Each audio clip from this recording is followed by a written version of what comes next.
മാർഗം നീ കാട്ടേണമേ. ഇത്തിരി മുന്നോട്ടു പോകുവാനായി എൻ്റെ ഉൾത്തിരിയൊന്നു കൊടുത്തേണമേ. കാണായവയ്ക്കെല്ലാം പിന്നിൽ പൊരുളായി കാരുണ്യവാനായി നിൽപ്പവനേ. കാരുണ്യ കൈവിളക്കായുള്ള ജ്യോതിസേ നേരായ മാർഗം നീ കാട്ടേണമേ.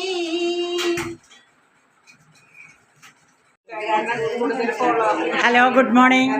അങ്ങനെ ഞങ്ങള് എല്ലാ അധ്യാപകരും, ഞങ്ങളുടെ സ്കൂളിലത്തെ പെൻഷനായിട്ടുള്ള എല്ലാ അധ്യാപകരും എൻ്റെ വീട്ടിൽ ഒത്തുചേർന്നിരിക്കുകയാണ്. ഞങ്ങൾ വളരെ സന്തോഷത്തിലാണ്.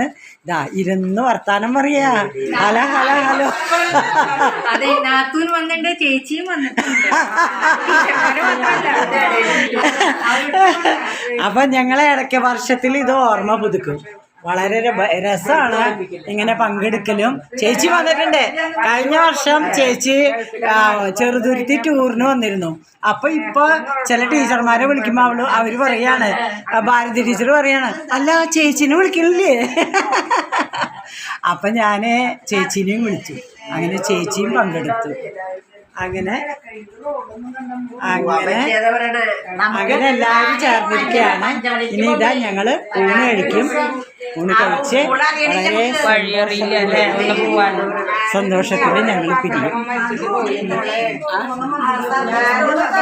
എന്താ പറയണ്ടേ?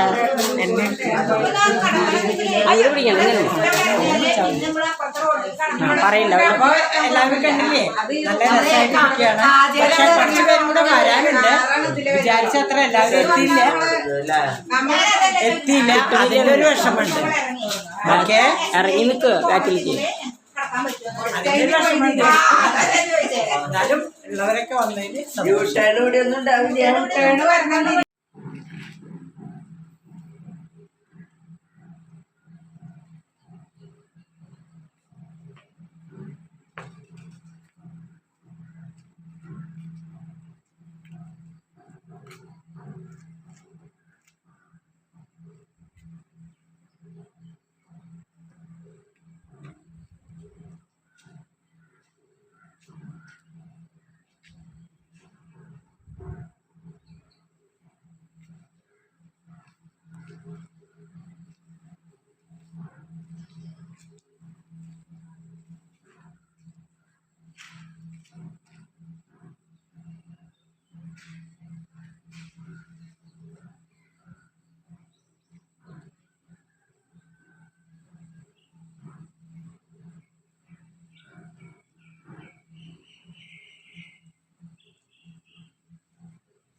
ഇതാണ് എൻ്റെ വീട്. എൻ്റെ വീട്ടിലാണ് ഇന്ന് എല്ലാവരും സമ്മേളിച്ചത്.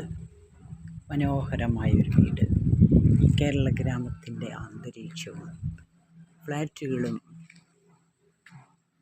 വില്ലകളും എല്ലാം അടങ്ങിയ സമുച്ചയമാണിത്.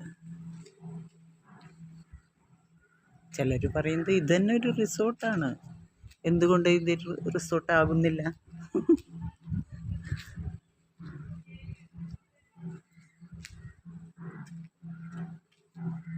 ഏത് വീടും നമുക്ക് ഒരു റിസോർട്ടായിട്ട് എടുക്കാം.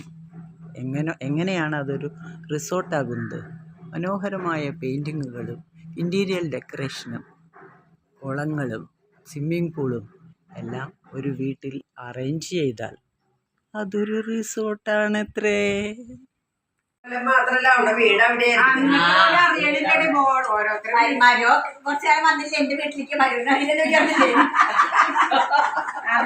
മോളെ. എനിക്കറിയാം, മനസ്സിലായി. ഞാൻ പഞ്ചോടി പോയിട്ട് ഭയങ്കര വിഷമം. ഒന്നും അറിയും. ഇപ്പൊ പോയാ ബലിയിടാനായിട്ട് അച്ഛൻ മരിച്ചിട്ട് ഞാൻ ഗൾഫിലേക്ക് പോണം. അന്ന് ആണ് കൊണ്ട് ബലിയിട്ടിട്ട് പോയത്. അല്ലേ ശ്രാദ്ധത്തിന് മോള് വീട്ടിൽ പോവാ. അതിന് പറഞ്ഞത്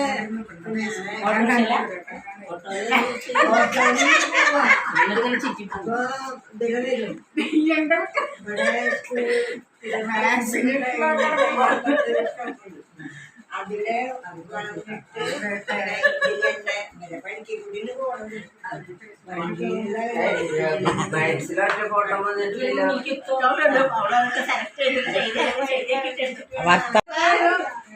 അപ്പൊ ഞങ്ങള് ഇതേ ഊണ് കഴിക്കുകയാണ്. എല്ലാ സാധനങ്ങളും ഉണ്ടായിരുന്നു. സദ്യ, പായസം അടക്കമുള്ള സദ്യ. ഞങ്ങളുടെ ടീച്ചേഴ്സൊക്കെ വർത്താനം പറയാ. അപ്പൊ നല്ല ഭംഗിയായിരുന്നു.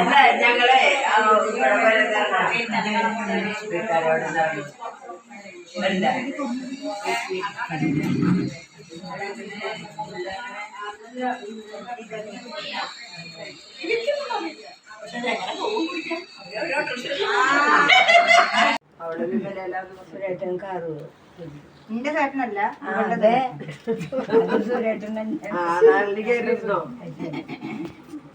പതുക്കെ പതുക്കെ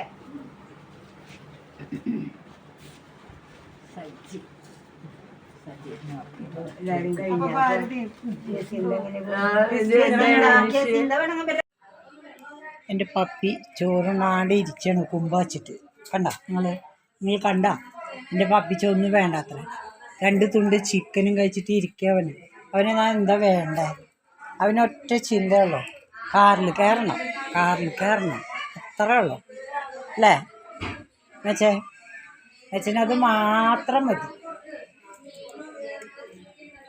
ചിക്കൻ തിന്നടാ, ഫുള്ള് കഴിക്കടാ. അതൊക്കെ ആരടാ അതൊക്കെ കഴിക്കുക?